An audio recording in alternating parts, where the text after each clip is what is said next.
हज़रत इब्राहीम अलैहिस्सलाम के बेटे हज़रत इस्माइल अलैहिस्सलाम के 12 बेटे थे। उनकी नस्ल इस कदर हुई कि मक्का मुकरमा में न समा सकी और पूरे हिजाज में फैल गई। उनके एक बेटे कैदार की औलाद में अदनान हुए। अदनान के बेटे माद और पूते का नाम निज़ार था। निज़ार के 4 बेटे थे। उनमें से एक का नाम मज़र था। मज़र की नस्ल से कुरैश बन मालिक पैदा हुए। ये फहर बन मालिक भी कहलाए। कुरैश की औलाद बहुत हुई। उनकी औलाद मुख्तलिफ कबीलों में बट गई। उनकी औलाद से कस्सीय ने इक़्तिदार हासिल किया। कस्सीय के आगे 3 बेटे हुए। उनमें से एक अब्द मनाफ थे जिनकी अगली नस्ल में हाशिम पैदा हुए। हाशिम ने मदीना के एक सरदार की लड़की से शादी की। उनके यहाँ एक लड़का पैदा हुआ। उसका नाम शेबा रखा गया। ये पैदा ही हुआ था कि हाशिम का इंतकाल हो गया। उनके भाई मुतल्लब मक्का के हाकिम हुए। हाशिम का बेटा मदीना मनूरा में परवरिश पाता रहा। जब मुतल्लब को मालूम हो गया कि वो जवान हो गया है, तो भतीजे को लेने के लिए खुद मदीना गए। उसे लेकर मक्का मुकरमा पहुंचे तो लोगों ने ख्याल किया, ये नौजवान उनका गुलाम है। मुतल्लब ने लोगों को बताया, ये हाशिम का बेटा और मेरा भतीजा है। उसके बावजूद लोगों ने उसे मुतल्लब का गुलाम ही कहना शुरू कर दिया। इस तरह शेबा को अब्दल मुतल्लब कहा जाने लगा। उन्हें अब्दुल मतलब के यहाँ अबू तालिब, हमजा, अब्बास, अब्दुल्ला, अबू लाब, हारिस, ज़बीर, ज़रार और अब्दुर्रहमान पैदा हुए। उनके बेटे अब्दुल्ला से हमारे नबी हज़रत मोहम्मद सल्लल्लाहु अलैहि वसल्लम पैदा हुए। अब्दुल मुत्तलब के तमाम बेटों में हज़रत अब्दुल्ला सबसे ज़्यादा खूबसूरत और सबसे ज़्यादा पाकदामन थे। अब्दुल मुत्तलब को ख्वाब में जमजम का कनवा खोदने का हुक्म दिया गया। यानी हज़रत इस्माइल अलैहिस्सलाम के कनवे को, उस कनवे को कुबैला जरहम के सरदार मजाज ने पाट दिया था। कुबैला जरहम के लोग उस जमाना में मक्का के सरदार थे, बीत अल्लाह के नगरा थे। उन्होंने बीत अल्लाह की बेहरमती शुरू कर दी। उनका सरदार मुजाज बन उम्रू था। वो अच्छा आदमी था। उसने अपने कबीले को समझाया कि बीत अल्लाह की बेहरमती न करो, मगर उन पर असर न हुआ। जब मुजाज ने देखा कि इन पर कोई असर न होता, तो कौम को उसके हाल पर छोड़कर वहां से जाने का फैसला किया। उसने तमाम माल व दौलत, तलवारें और जरहें वगैरह खाना काबा से निकालकर जमजम के कनवे में डाल दें और मिट्टी से उसको पाट दिया। कनवा उससे पहले ही खश्क हो चुका था। अब उसका नाम व निशान मुट गया। मुद्दतों यह कुनामा बंद पड़ा रहा। उसके बाद बनो खजा ने बनो जरहम को वहां से मार भगाया। बनो खजा और क़िसिये की सरदारी का जमाना इसी हालत में गुजरा। कनामा बंद रहा, यहां तक कि क़स्सिये के बाद अब्दुल मुत्तलब का जमाना आ गया। उन्होंने ख्वाब देखा। ख्वाब में उन्हें जमजम के कनवे की जगह दिखाई गई और उसके खोदने का हुक्म दिया गया। हजरत अली रजी अल्लाह इन्हा से रवायत है कि अब्दुल मुत्तलब ने बताया, मैं हजर उस वक्त के मकाम पर सो रहा था कि मेरे पास एक आने वाला आया। उसने मुझसे कहा, तीबा को खोदो। मैंने उस पूछा, तीबा क्या है, मगर वो कुछ बताए बगैर चला गया। दूसरी तरफ रात फिर ख्वाब में वही शख्स आया। कहने लगा, बर्रा को खोदूं। मैंने पूछा, बर्रा क्या है, वो कुछ बताए बगैर चले गया। तीसरी रात में अपने बस्तर पर सो रहा था कि फिर वो शख्स ख्वाब में आया। उसने कहा, मजनूना खोदूं। मैंने पूछा, मजनूना क्या है, वो बताए बगैर चला गया। इससे अगली रात में फिर बस्तर पर सो रहा था कि वही शख्स फिर आया और बोला, जमजम खोदूं। मैंने उससे पूछा, जमजम किया है।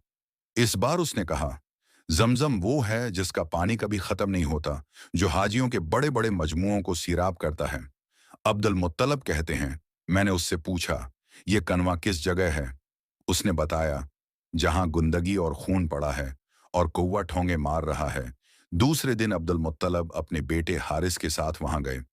उस वक्त उनके यहाँ यही एक लड़का था। उन्होंने देखा वहां गुंदगी और खून पड़ा था और एक कौवा ठोंगे मार रहा था।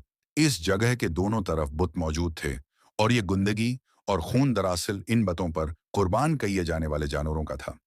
पूरी निशानी मिल गई तो अब्दुल मुत्तलब कदाल ले आए और खदाई के लिए तैयार हो गए।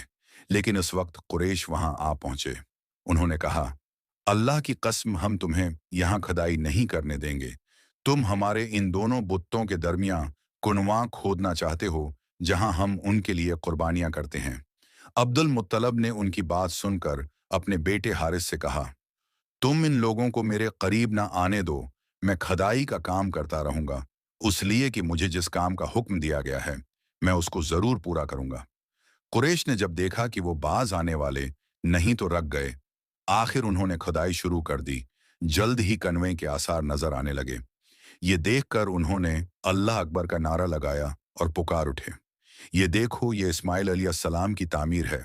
जब कुरैश ने ये देखा कि उन्होंने कनवा तलाश कर लिया, तो उनके पास आ गए और कहने लगे, अब्दुल मुत्तलब उल्लाह की कसम, ये हमारे बाप इस्माइल अलैहिस्सलाम का कनवा है और इस पर हमारा भी हक है, इसलिए हम इसमें तुम्हारे शरीक होंगे। ये सुनकर अब्दुल मुत्तलब ने कहा, मैं तुम्हें इसमें शरीक नहीं कर सकता, ये मुझ अकीले का काम है। इस पर कुरैश ने कहा, तब फिर इस मामले में हम तुमसे झगड़ा करेंगे। अब्दुल मुत्तलब बोले, किसी से फैसला करवा लो। उन्होंने इब्न साद इब्न हजीम की काहना से फैसला कराना मंजूर किया। ये काहना मुल्क शाम के बालाई इलाके में रहती थी। आखिर अब्दुल मुत्तलब और दूसरे कुरैश उसकी तरफ रवाना हुए। अब्दुल मुत्तलब के साथ अब्दमनाफ के लोगों की एक जमात थी, जबकि देगर कबाइल कुरैश की भी एक एक जमात साथ थी। इस जमाना में मुल्क हिजाज और शाम के दरमियान एक बयाबान मैदान था। वहां कहीं पानी नहीं था। इस मैदान में उनका पानी खत्म हो गया। सब लोग प्यास से बेहाल हो गए, यहां तक कि उन्हें अपनी मौत का यकीन हो गया। उन्होंने कुरैश के दूसरे लोगों से पानी मांगा, लेकिन उन्होंने पानी देने से इनकार कर दिया। अब उन्होंने उधर उधर पानी तलाश करने का इरादा किया। अब्दुल मुत्तलब उठकर अपनी सवारी के पास आए। जो ही उनकी सवारी उठी, उसके पांव के नीचे से पानी का चश्मा अबल पड़ा। उन्होंने पानी को देखकर अल्लाह अकबर का नारा लगाया। फिर अब्दुल मुत्तलब सवारी से उतर आए। सबने खूब सिर होकर पानी पिया और अपने मुश्कीज़े भर लिए। अब उन्होंने कुरैश की दूसरी जमात से कहा, आओ तुम भी शेर होकर पानी पी लो। अब वो भी आगे आए और खूब पानी पिया। पानी पीने के बाद वो बोले, अल्लाह की कसम, ए अब्दुल मुत्तलब, ये तो तुम्हारे हक में फैसला हो गया। अब हम जमजम के बारे में तुमसे कभी झगड़ा नहीं करेंगे। जिस जात ने तुम्हें उस बयाबान में सिराब कर दिया, वही जात तुम्हें जमजम से भी सिराब करेगा। उसलिए यहीं से वापस चलो। इस तरह कुरैश ने जान लिया कि अल्लाह ताली अब्दुल मुत्तलब पर मेहरबान है, लिहाजा उनसे झगड़ना बेसूद है और काहना के पास जाने का कोई फायदा नहीं। चुनांचा सब लोग वापस लौटे। वापस आकर अब्दुल मुत्तलब ने फिर कनवे की खदाई शुरू की। अभी थोड़ी सी खदाई की होगी कि माल, दौलत, तलवारें और जुरहें निकल आएं। इसमें सोना और चांदी वगैरह भी थी। ये माल व दौलत देखकर कुरैश के लोगों को लालच ने आ घिरा। उन्होंने अब्दुल मुत्तलब से कहा, अब्दुल मुत्तलब, उसमें हमारा भी हिस्सा है। उनकी बात सुनकर अब्दुल मुत्तलब ने कहा, नहीं, उसमें तुम्हारा कोई हिस्सा नहीं, तुम्हें इंसाफ का तरीका अख्तियार करना चाहिए। आओ पांसों के तीरों से कुरहा डालें। उन्होंने ऐसा करना मंजूर कर लिया। 2 तीर काबे के नाम से रखे गए, 2 अब्दुल मुत्तलब के और 2 कुरैश के बाकी लोगों के नाम के। पांसा फेंका गया तो माल और दौलत काबा के नाम निकला। तलवारें और जरहें अब्दुल मुत्तलब के नाम और कुरैशियों के नाम के जो तीर थे, वो किसी चीज पर ना निकले। इस तरह फैसला हो गया। अब्दुल मुत्तलब ने काबे के दरवाजे को सोने से सजा दिया। जमजम की खदाई से पहले अब्दुल मुत्तलब ने दुआ मांगी थी कि ए अल्लाह, उसकी खदाई को मुझ पर आसान कर दे। मैं अपना एक बेटा तेरे रास्ते में ज़बह करूंगा। अब जबकि कनवा निकल आया तो उन्हें ख्वाब में हुक्म दिया गया, अपनी मंत पूरी करो, यानी एक बेटे को ज़बह करो।